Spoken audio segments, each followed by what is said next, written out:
Investment properties today and all the rules and regulations in regards to being a landlord, all that good stuff. Bringing in Kaicie McMurray. She was actually, I gave her a call when I was thinking about buying a units property, and just like, holy crap, all the differences between single family residence and units. So I was like blown away in regards to that. And so wanted her to come in and talk to us about what are the concerns of people when they're buying investment properties. However, real quick, I'm just going to kind of go over what financing is available for investment properties. So people who are looking to purchase. What's your name? My name is Ryan Buckholt. Thank you. So investment property purchases, you can do as little as 15% down, but the interest rate is hugely terrible. And then you have mortgage insurance on top of that, which is hugely terrible. So I recommend anybody trying to do 20% down when it comes to investment property purchases. 20% down is only halfway terrible. 25% down is a lot more fathomable. So just give you a heads up, most people go with the 25% down because the rate is varied so much. The type of loans available are Fannie Mae, Freddie Mac. Interest rates tend to be higher than a owner occupied, so 1/4 to 0.5% more. And then we can use the rental income in order to qualify. So it helps out a lot of people being able to use that to count as income. When somebody is occupying the property and they're gonna stay there, we have to use whatever they're paying currently right now or whatever the appraiser says that it will rent for, the lower of the two. Then I can take that at 75% and then count that to offset mortgage payment. So it's actually, you could qualify for a lot more when it's non-owner occupied than going in and going owner occupied. If that makes sense. Qualifying wise. So somebody qualifying wise, if they're gonna keep their same primary residence, you can qualify more on going non-owner occupied. So we'll have some people sometimes strategically do that because they can qualify for more. Again, 75% of the rents. Multi-residential. So if you're gonna occupy one unit and then rent out the rest, the rule is you have to occupy the largest unit there. For qualifying, you don't actually have to live there, but from qualifying reasons, if you have a three bedroom and then 3 1-bedrooms, from a lender's point of view, they're gonna use you occupying the 3-bedroom and then the rents from the other 1-bedrooms. FHA, you could actually do an FHA on a 4-unit property, so 3.5% down FHA 4-unit. However, they have this weird quirky guideline, which is whatever the total rents of the property are, even if you weren't living there, they'll take that in consideration, has to be the same as mortgage payment, taxes, insurance, everything. So it's almost looking at it like that property is going to float itself. Why they have that, not positive why they have that. And it's really hard in Santa Cruz County to get to those numbers and have it float itself. So there's usually some manipulation that needs to be done on that. Equal or more, correct. Meaning income has to be more or equal. VA loans, you can do VA with 100% financing on unit properties. Still, it's the projected rents that we can use. So there's DSCR loans. I'm actually doing one for somebody right now. DSCR stands for Debt Service Coverage Ratio. So basically it states that the rents is what's going to be used to qualify a house. Okay, so the borrower kind of removed from the picture. So let's say rents are $5,000, mortgage payment, taxes, insurance are $5,000. You can do a loan on that property qualifying for itself. Okay, sometimes slightly higher interest rate. I'm doing one right now, 6.75 with 1 point paid, which is pretty normal interest rates on investment property. So a DSCR, great for a Santa Cruz resident who's owned an investment property for 30 years, doesn't really have any great income coming in. That property can qualify for itself. I had that same exact situation where the guy needed 200 grand cash out to fix up the property. We did a DSCR loan on his rental property, giving him the cash out so that he could fix up the property. Sometimes you can go up to 1.25%. So even if the mortgage payment's higher than the rents coming in, I can still do that. It's a higher interest rate, but I can still do that. And then they don't look at any of the other rental properties. They don't look at the personal, how much they're paying on their mortgage payment. It's again, all about the investment property. That's just talking about different types of loans that you can do. Down payment cannot be gift. You have to have your own money whenever you're buying an investment property. None of it can be gift. It can be pulled out of any asset that you have right now. So if you own a primary residence, pull 200 grand out of that, take that, put it down on the new purchase, you definitely can do that. So that, how I say it, is 89 days. So it all depends on when the bank statement comes out. So it could be as low as 61 days, as great as 89 days. So that's before we need to look at, so like if somebody gives you a gift, you let it sit in your account for 61 days, that's called seasoning, so the money looks like yours. Correct. Yeah, because that's an asset that you already held. So that is the seasoning, as the asset that you hold. So I think that's about it that I had on here. Oh, actually, this is one of my last things real quick. So investors, what investors usually want is 3 different things. They usually want appreciation, they want depreciation, and they want cash flow. Like that's in a perfect world, the 3 things that they want. Santa Cruz County, yes, we have appreciation. Yes, we have depreciation. We don't really have cash flow. Cash flow is just so hard to come by because our properties are so expensive and then the rents are so low because we have old school money where basically they kept their rents at $1,500 a month or whatever it may be. So it's hard. So again, you usually get 2 out of the 3. When clients call me and say, I want cash flow. Well, usually that's not gonna happen.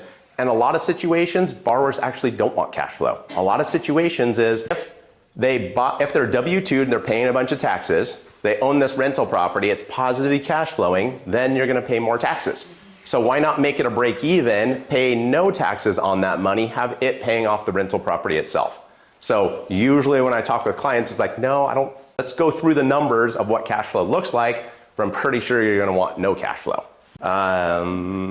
Next steps is basically with the client just analyzing their budget, see what they can afford, and then seeing what rents that would potentially need to be made on the property in order to qualify.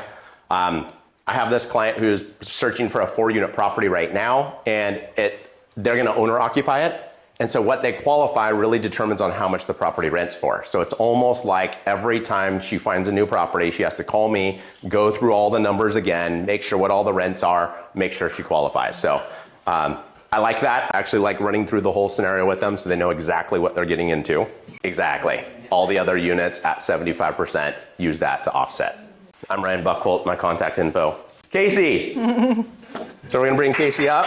And so when he asked me to give a talk about buying and managing property and to condense that to an hour and a half talk, I mean, I imagine if someone said, hey, can you explain the real estate industry in these 2 aspects in an hour? And so there's obviously a lot to cover. But first I want to share, because the invitation to the event said property manager, and I want to clarify, I am a property manager, but I'm also a realtor. So I know and understand what you guys go through and the expectations of you through your process. But I'm also a property manager and have been managing property for a little over 20 years. I started in the corporate real estate arena and then became VP of property management for Bay Scott Company, which is a large investor group that's now dissolved. And then joined Sherman & Boone, took on the Bacorn Group, and then started High Tide Real Estate and High Tide Property Management. But all that to say, the property management experience and then being an agent, I think makes me uniquely qualified to kind of give some best practices for helping clients buy investment properties. But real quick, I do want to just share that with High Tide Property Management for agents, we do offer complimentary rent comp reports. This is great if you're listing property and want to have that in your disclosure package. But also if you're helping clients buy rental properties, you can get those from us. We also will do complimentary consultations with your clients. We do pay referrals. And more importantly, when we partner with you, we try to keep in contact with you so that you can best stay in touch with your clients. So if we know a tenant is going to move out, we'll give you a heads up. Hey, it's maybe a good time for you guys to reach out. Maybe send your client some comps. A lot of times when there's a turnover, that's a time that they might want to make a change, or if there's a lot of maintenance going on. So we do keep in contact with you so that you can better serve your clients. And then if you are not on our email list, reach out to Marley or Corey so that we can get your email, because we will send updates and industry insights on laws and things like that you guys should know, that would be helpful. And then lastly, we do discounts on client gifts. So when people buy investment properties with our office, we do a complimentary tenant placement for them. If other agents want to do that for their clients and hire us, we'll discount your fee. But this is what a comp report looks like, and it will give you sort of average, median, low and high end ranges and some historical data. So it's nice to give clients. But before I go deep into the talk, I kind of want to know who's in the room. How many are new agents? Are there any new agents? Everyone else is experienced agent? Does anyone have a niche in investment properties? No niches in investment properties? Okay. So biggest thing here is, as agents, we're fiduciaries to our client. We all know we don't want to advise on things that we don't know about. And so hopefully this presentation just gives you enough to know to refer to somebody who does. A lot of people, just like we don't advise clients to go buy property on their own, it's not really advised to go manage it on their own either. And different investors are going to have different niches and different goals. Some are going to be looking for cash flow and equity, others for adding value. So, maybe they're going to make improvements or raise rents and are looking for opportunity there. We also find with investments, people are typically looking at commercial properties, multifamily apartment buildings, short-term rentals, mid-term rentals, and long-term, as well as that value add.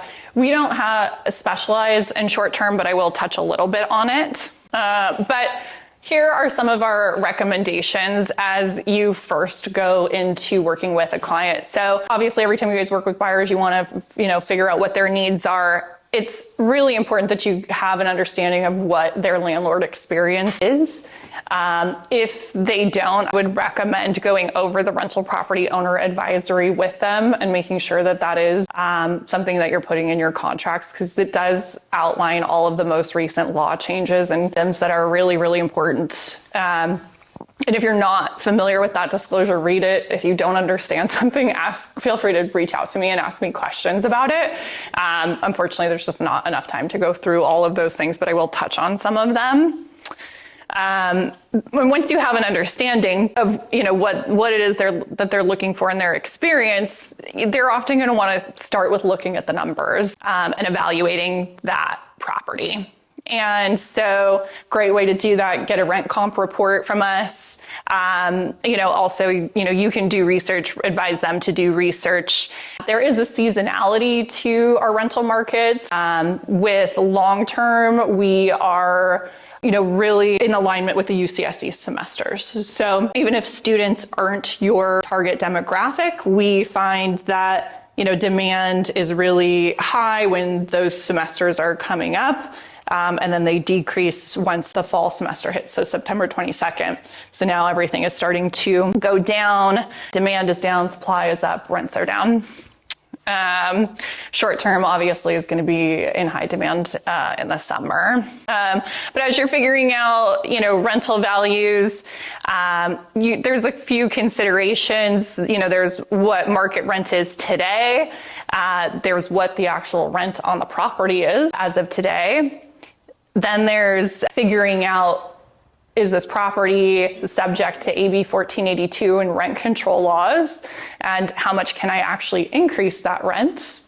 And then in the city of Santa Cruz, we have a stricter rent control. So can I, increase rents there? So you've got a little bit of analysis to do and in figuring out what your revenue is. And then for expenses, you're going to want to ask the listing agent for an owner's statement, especially if the property is under management. Those I don't typically see in disclosure packages, but they will show, what the revenue was, what the expenses actually are, what they're actually netting. And then of course, you'll want to keep in mind that taxes, insurance, and some of those things will vary when the property sells. And then there's other operational considerations that they should be aware of. So, So when we're giving you this rent report and saying, hey, this is, potential rent for this property, I want to, make very clear, market rent isn't necessarily what you're going to get on that property today, especially if the property is under AB 1482 and rent control. So what is rent control? Does everyone here know what AB 1482 and the TPA is? No? Okay, this is great. So in 2020, this law came into effect. And basically, if you are an apartment building and you're not new construction, you're likely going to be subject to rent control. And rent control is 5% plus CPI. So you can't raise rent more than 5% plus CPI. CPI typically hovers around 3%, but because of this law, you need to know exactly what it is if you're going to be increasing rents to make sure that you're not going over that amount. If you ever need help knowing what the current CPI is in the area, you're always welcome to reach out to our office. So applies to apartment buildings. Single family homes and condos are exempt only if the owner provided a notice of exemption to the tenants. Now, on a separate note, outside of investment properties, I want to share something about this that's really important. If you're going to list a home that has a tenant in it, if they have not signed something saying that they are exempt from rent control and just cause eviction, you cannot kick that tenant out to list the home because they automatically got these rights if they did not get this notice of exemption. So hugely, hugely important. Now, anytime you have a rent control, you're always going to see a just cause evictions law attached to it, because if the government says, hey, you can't increase rents, then landlords are going to say, cool, I'll just kick them out and get to market rent that way. So wherever we see this, they're in conjunction with each other. And so for analyzing properties, you want to figure out, when was the last time their rent increase was, what can I raise it to, and when, as I'm budgeting out my numbers. Just a quick question. Can the exemption notice be served to the tenant at any time? It was supposed to be served on the by January 1st of 2020. So now you'd have to ask an attorney. I don't think you can just send them out at any time. We'll do them at lease renewals if there's a change or a reason for it. But you probably have to do like a 30-day notice change of terms and attach it on a month-to-month lease if you were going to. I think is probably the best way to handle it. So they have to agree to it? No, they don't have to agree to it. So when, if a tenant is month to month, you can change the terms by giving them a 30-day notice. So it doesn't have to be agreed upon. It just has to be a 30-day notice on a month-to-month contract. If a tenant's in a lease, you can't change any of their terms. Now, just cause eviction, I'm not going to go into deep detail on that. There are a few ways you can get people out of a property, major renovation, family moving in. There's a few items. I'm not going to go over that for this presentation, but just know that that law is there. And then the city of Santa Cruz has a stricter rent control than the state does. Also want to clarify here that single family homes are part of this ordinance, rent control ordinance, where single family homes are not in AB 1482. So the city of Santa Cruz is not only stricter in the amount, but also stricter in property types.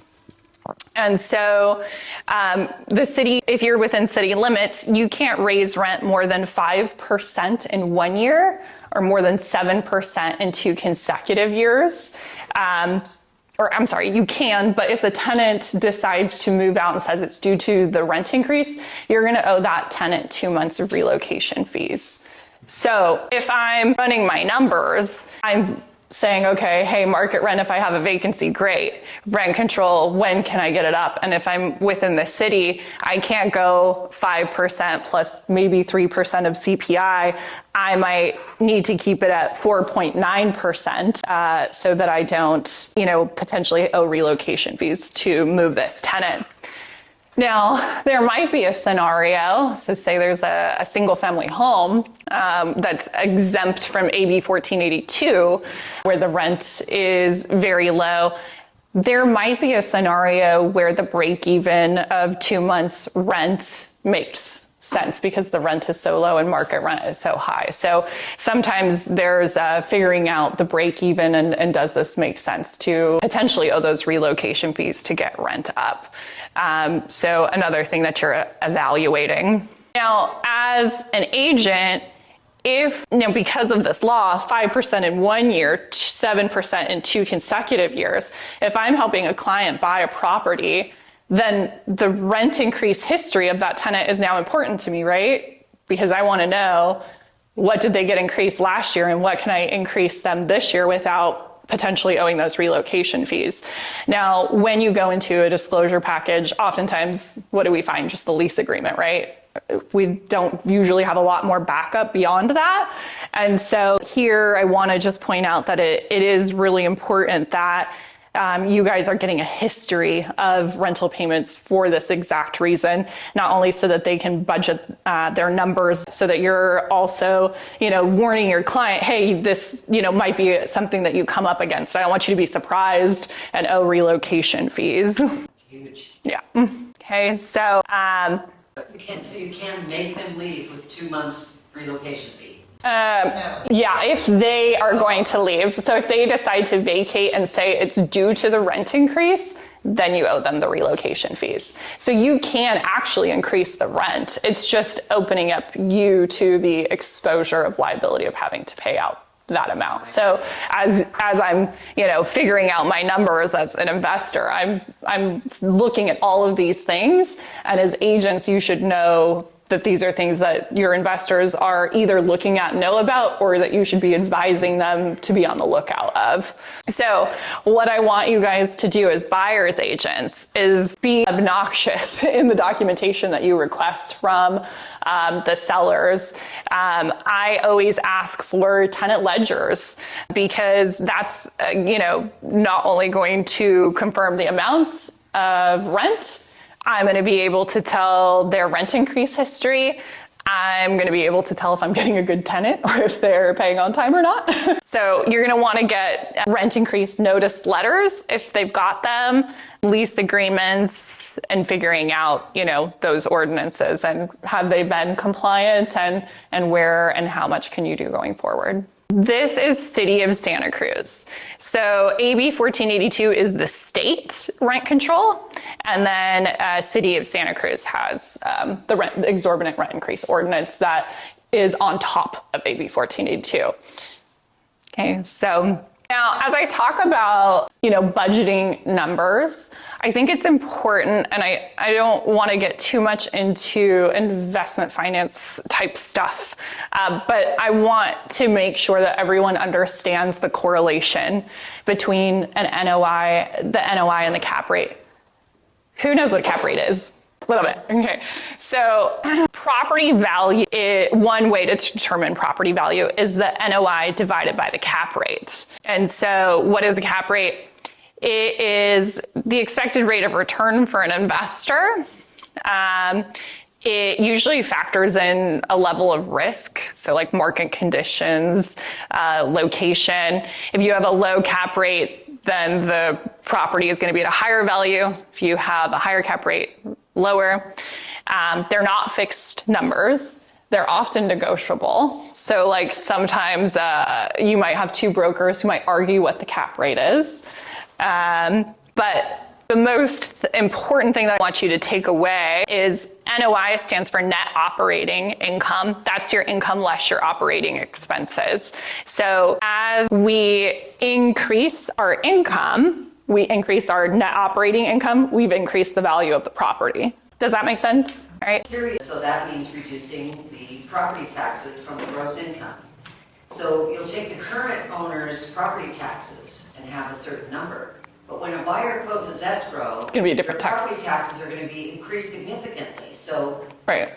Do you show what it is now and what it's going to be as soon as they close escrow? Because it's going to be a big difference in the number just based on the property taxes. Oh yeah. A savvy investor is going to know that for sure. But yeah, as an agent, I think it's really important that we explain to them those expenses, kind of I mentioned, hey, get the owner's report. It's nice because it'll show revenue and expenses. There are certain expenses that won't match, that are going to change. Yeah, insurance is a huge one. So you will have items that will change, and it's definitely advisable to warn your clients of what those things are going to be. But for the sake of this discussion, what I really want everyone to understand is that if we increase income at the property, we've increased the value of the property. If we've decreased expenses at the property, then we've increased the value of the property.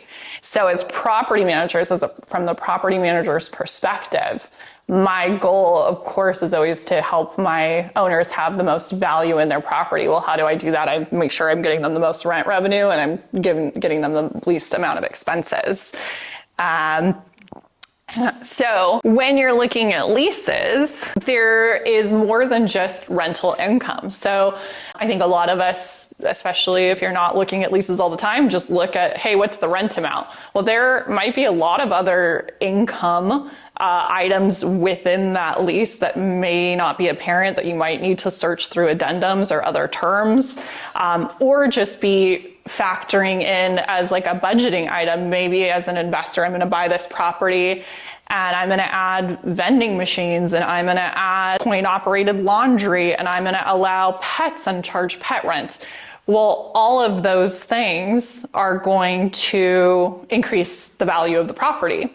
So really important to, be aware of that, and then also, know that you can increase these items. I don't know off the top of my head. I can find out. Oh yeah. We always charge a pet rent. From an operational standpoint, we, in our advertisements, will put rent is this, pet rent is this, but then we put it in the lease, you combine it, because now there's a change in the law on deposits where it's equivalent to 1 month's rent. So we want all the fees to be in the rent amount, so it matches the deposit. Not everyone does that. So again, you really have to read these leases when you get them, because you might find the pet rent in the pet addendum and not in, the main lease, So you just have to kind of be looking, same with like utility billing. We, currently use a ratio utility billing third party. But before that, we used to use estimates, and in our utility addendum, we'd say, hey, you're going to owe us $150 in addition to base rent each month due on the first. We're going to reconcile it at the end of the year. If you just looked at the first page of the lease and said, oh, that's the rent amount, that's my number, and didn't read through all of the addendums and documents, then, you're probably not budgeting it correctly. So you just want to be aware of those, look for those, and also potentially plan on them for your future. So similarly, expenses, we want to decrease those expenses. So if your client is running numbers, maybe they are going to have higher HOA dues and assessments are coming up, or things like that. So, maybe they can get bids for services to decrease some of their, maybe landscaping or pest control services. Maybe they can get a better insurance quote. All these things can, increase the value of the property if you're able to decrease property management fees. Worth the weight in gold, let me tell you. And if this explanation of managing your income and expenses, it doesn't explain that enough on how we affect your value, most people aren't paying attention to these little ancillary items. So we talked about, it's always good to get that owner's statement, just because it does outline for us, expenses and trends. Operational considerations. So I kind of talked about utilities. So we actually just got a call from a client, or new client, who switched over to use us in management because she had a triplex in Seabright, and her current property manager wasn't charging for water, sewer, trash, because it's all shared meters. And so there are a few ways that you can handle shared meters. I mentioned, before, sometimes, it's estimated this, we'll reconcile it at the end of the year. There are utility billing providers who will bill based on square footage. So if you have 3 units, they can take those 3 units and then take your utility bills and divide it out. But for that person who moved over to us, she moved because she wasn't getting those reimbursements where our company was charging for those utilities. That change alone increased the value of her property. Utilities and shared meters become a problem for people who don't know how to deal with them. So something to think. Everyone knows about the new deck law that comes into effect January 1st. Most people, some people? Yeah? Okay. So if you're buying a property with 3 or more units, starting January 1st of 2026, you have to get that inspected by a certified inspector, and then again every 6 years. Search for people who had more than a few units and said, hey, you need to have a business license. And so several of our clients were like, what? We need a license? We're not the ones running the property. But yes, you do have to go get a license. 3 units on one parcel. 3 units on one parcel. Yeah. Yeah. I missed it. A triplex or more? 3 units on one parcel. Or more? Yeah, 3 units or more on one parcel. So if an individual owns a triplex, they have to have a business license. If it's 3 on one parcel, then yes. Nora Brinks with the building department confirmed that for me today. Well, I wanted clarification. I'm like, I know that this is a thing, but what is the actual requirement? How many units is it actually? 3 units? 3 units on one parcel. I just recently learned this. I want to clarify just from a recent litigation thing that came up, unrelated, but triplex insinuates there are 3 legal units. So multi-unit, 3 units is not necessarily a triplex. So be careful with your wording. When we say triplex or fourplex, we're saying that they're legal units. It's 3 units on one parcel. I don't know that they have to be legal units. I think it's 3 units. So I'm still not clear then. So if you have 3 or more doors you rent, then you have to have a license. Correct. Including a triplex. How about an LLC? I just got clarification on this one earlier, but yes, I think even, and probably especially, a lot of times when you're in LLC, the rent control gets stricter, or the laws get stricter on you. You own 3 single-family residences, all with different APNs. No, you don't. Correct. On one parcel. Yeah. Of course, if it's a vacation rental, then yes, you have to have a permit, right? But so City of Santa Cruz, a little bit stricter. If you're working with investors, you do get higher, rents, of course, but there's also, other factors to keep in mind.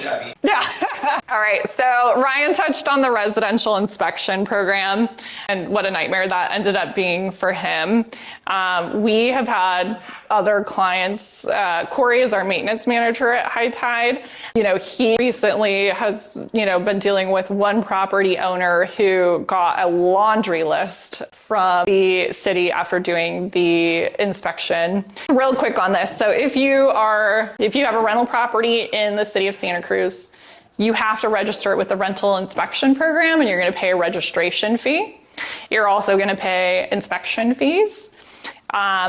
If your unit is compliant, then the city will want to come in and inspect it once every 5 years. So for 4 years, you can self-inspect, and then once every 5, they're going to come in and do it.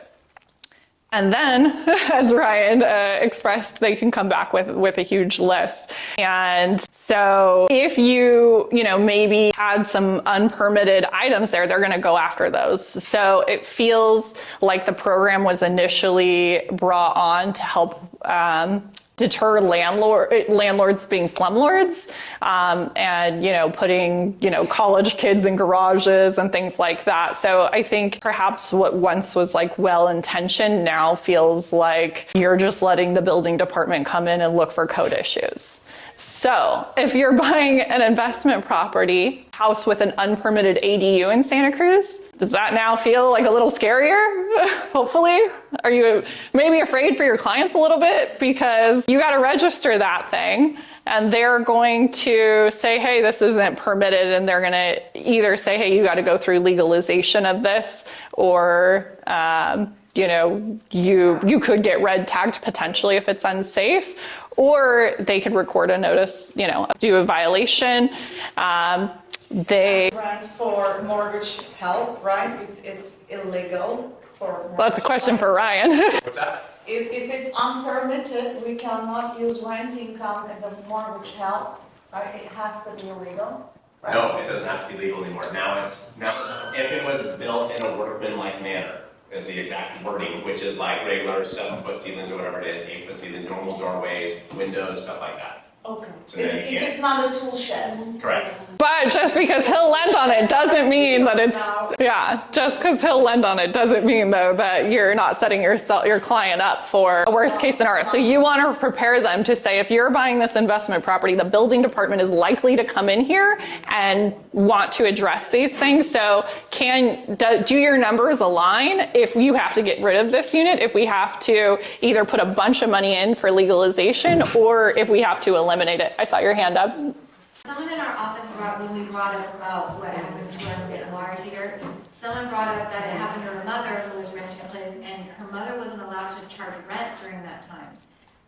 I know. So from a legal standpoint, if a unit is not legal, then technically you are not supposed to charge rent for it. So a tenant theoretically could come back and say, I'm not going to pay you rent because you rented an unsafe, illegal, unpermitted unit to me. You know, that ends up likely going in front of a judge, and we're a very tenant-friendly state that typically sides with tenants. So kind of a scary situation to be in. I haven't actually seen that happen. I have been hired by Penrose and Chun Consult, where a tenant sued a landlord and they wanted my opinion of what market rents would have been historically for that property for the past 10 years so that they could negotiate a different type of rent reduction for that tenant. So it can happen. But, you know, big thing to be on the lookout for. Professional tenants out there. Oh yes, there are definitely tenants who like learn the eviction, like basically will figure out how to, you'd have to ask an attorney. Oh. Yeah. I don't know how far, you know, that was probably a negotiation. My consultation capacity was just in like trying to figure out the rents and give a like broker's opinion of what it should have been historically. So it wasn't our tenant or owner. So I just kind of was more of a giving advice. I have little information on that, but yeah, something that's just huge that you guys want to be aware of. So yeah, Corey's shaking his head. He can probably talk more on this, but yeah, they are, and it depends on the severity. So like I've seen some properties get red tagged. So certainly where something feels unsafe, they are red tagging. One example, there was a property on Ocean Street that owner had split Victorian into multiple units without permits. And one of the units ended up with a bedroom and a loft space that it had a window, but it didn't have like a ladder or an escape way out. So without a secondary egress, they were like, immediate eviction today. You are immediately evicted, red tagged. You need to put this tenant in a hotel, pay relocation fees. This is unsafe. So there are scenarios where it is an eviction the day of. The city doesn't want to displace tenants. That's not their goal. So where it's, you know, hey, you know, we're sending you this notice, you need to fix this, you know, and you need to talk to the planning department. Here's the, you know, your options. A lot of times going demo permit is the cheapest way, but that's not always an option for people where there's unpermitted items. But you know, especially if you're looking at investment properties where there's unpermitted work, clearly unpermitted work, this is now something you should absolutely be aware of. Also, where they're finding things that are unpermitted, where you were able to self-inspect before, they're now changing it where, hey, you're not compliant. You are now required to have the city go in every single year to inspect. So now, they're extra on the lookout on your property. You're paying more in inspection fees, and you're very much on their radar. And that program is communicating to the planning and building department. So understanding is, City of Santa Cruz is trying to have more Population overall. Yeah. So where there's there's rent control, you're limited on the ways that you can get rid of a tenant, but doing a buyout is always an option. And yeah, just like, we were talking about with like the Santa Cruz exorbitant increase ordinance, you can do it more. So, what's that break even? Where does it make sense? So, okay, so that was kind of like, hey, if you're buying, you want to know these numbers, you want to know these operational items. So now what happens if we get under contract? Well, here's what I want you guys to do to stand out as you're helping your clients once you're under contract. So get your clients a consultation, a property management consultation. I say that, of course, as a property manager who wants to meet all of your clients and get your referrals, but more so, just like we company is going to have this.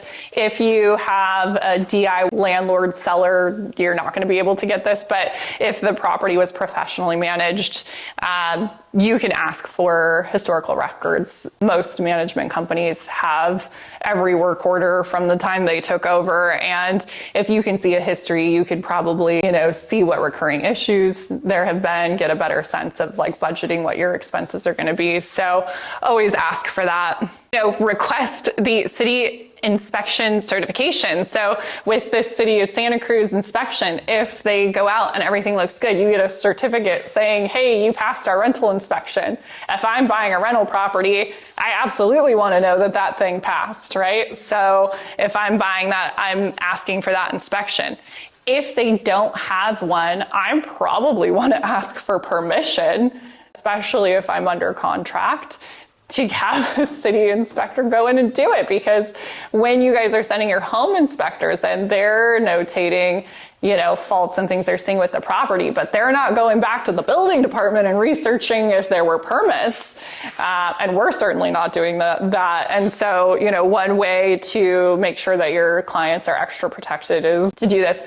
Now, obviously, a listing agent might not be excited about this, or a seller, but if they have nothing to hide, and everything is good and compliant, then it should be a non-issue. And it's certainly better to find out under contract if there are things that need to get addressed. Is there a list of things that need to be permitted as far as like somewhere?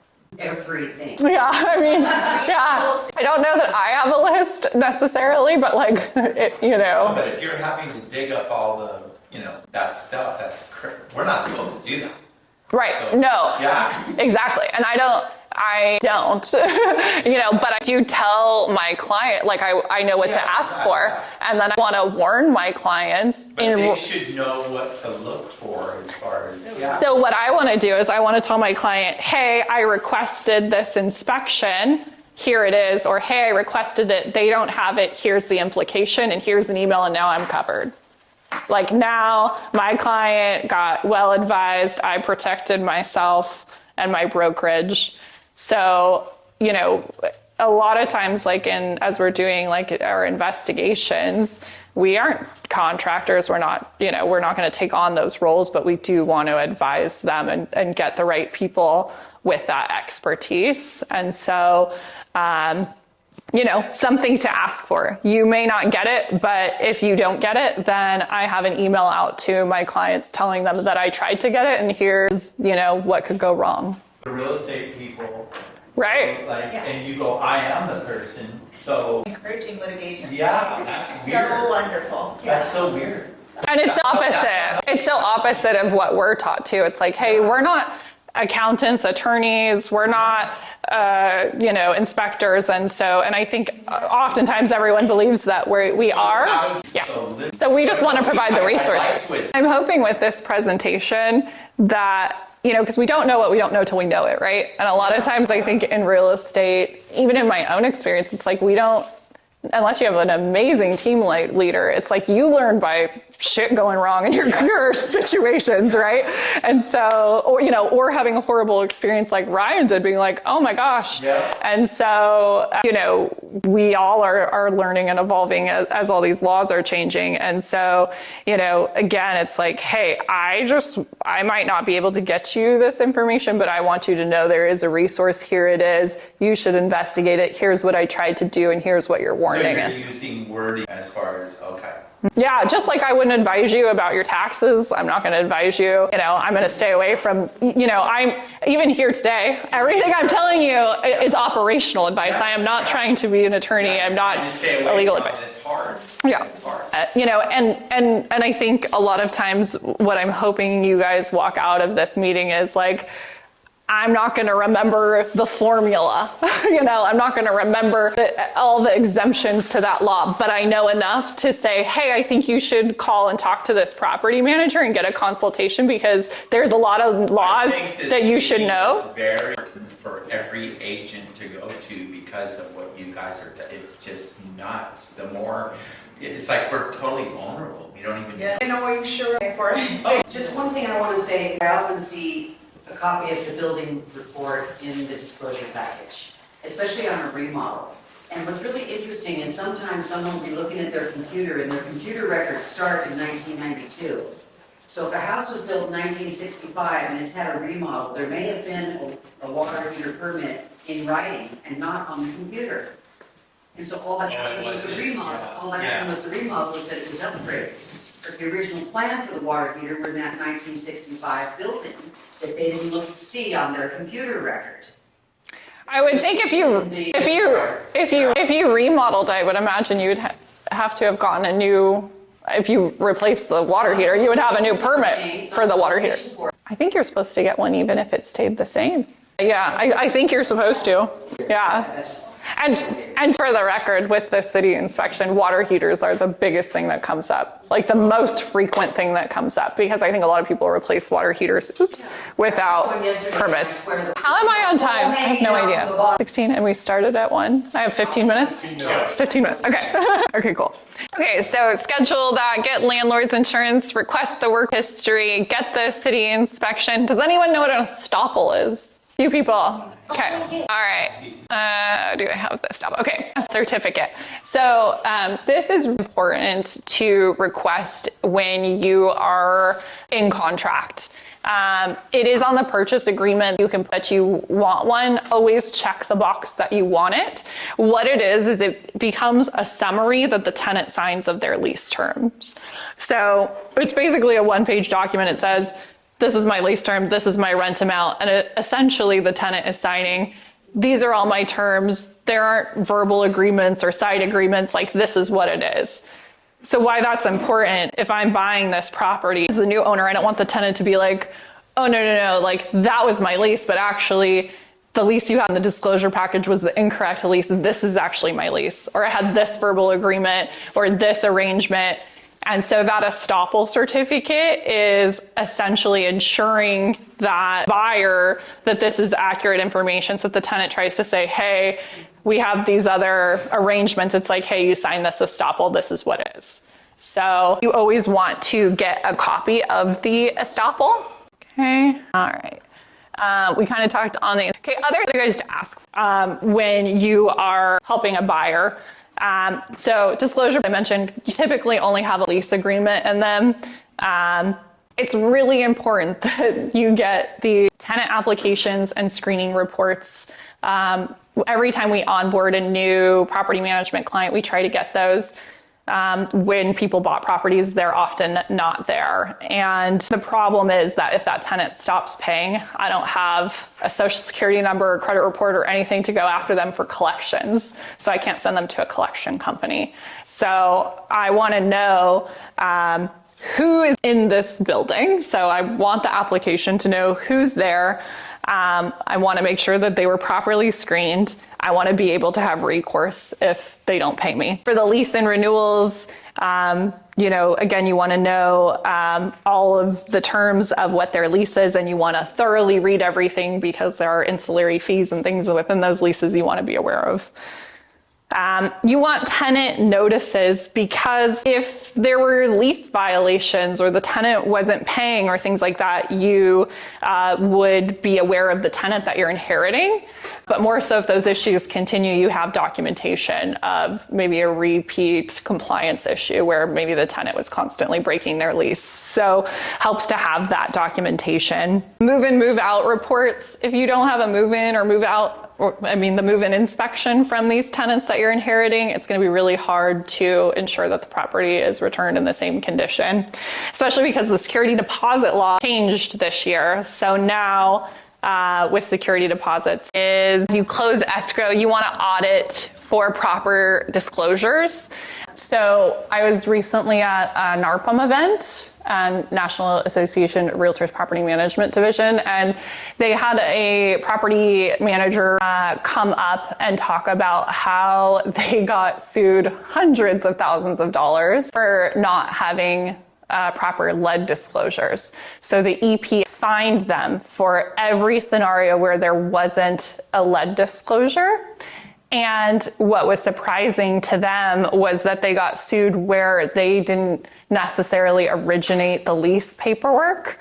So like if you bought a property with a tenant and that tenant, you inherited their lease and disclosures and you didn't, as soon as you took that on, send them the correct disclosures, it's now your responsibility. And then the EPA can fine you for that. So you need to audit the lease to make sure that they got all of the disclosures. And then once you've closed escrow, immediately make sure that they've gotten any disclosure that was missing. So then it would make complete sense when you buy a property with tenants in place to go ahead and provide them with a brand new disclosure package to make sure they have everything. Yes. Yes. Absolutely.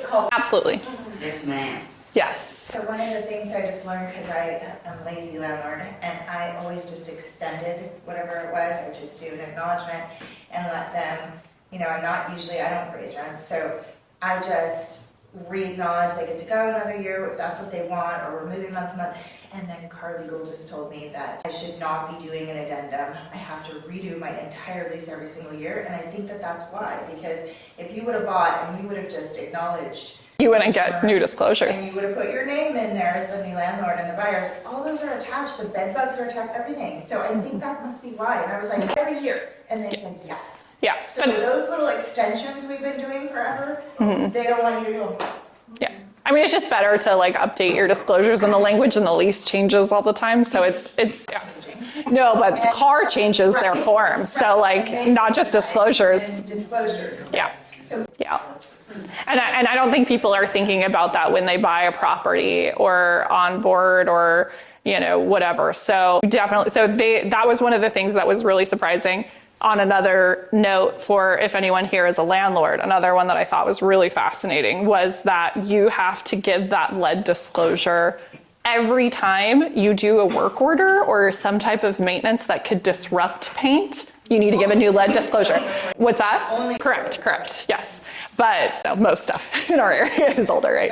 If it's 2005, you're fine. If it's, before 78, then yeah, you need that disclosure. But it also, like, if you go replace a toilet, if I pull that toilet off and it chipped the paint, I need to give that tenant a lead disclosure. So you almost have to give a lead disclosure anytime your tenant requests maintenance. And you can get fined for not doing that. So not just not originally having that in your disclosure package, but if you've got old tenants or inheriting someone or work orders. So really big, that was a huge eye-opening thing for me at the NARPM event. So do an audit of your disclosures for your clients when they are taking on new tenants and advise them.